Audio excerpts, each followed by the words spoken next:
Amerika Birləşmiş Ştatlarının Hörmüz boğazını blokadaya alması fonunda İran maksimum döyüş hazırlığı vəziyyətindədir. Bu barədə İranın Müdafiə Nazirliyinin səlahiyyətlərini icra edən Məcid İbn Əl-Rza bildirib. Onun sözlərinə görə ölkə istənilən ssenariyə hazırdır və ona qarşı təcavüz törədənlər sərt və qətiyyətli cavab alacaqlar.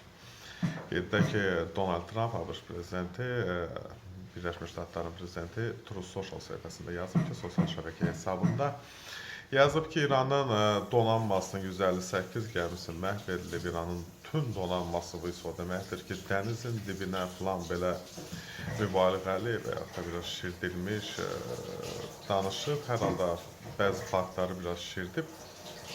Və dediyinə görə İranın Fars körfəzi və Hörmüz boğazına xırda hücum hərbi katerləri qalıb, qayıqları.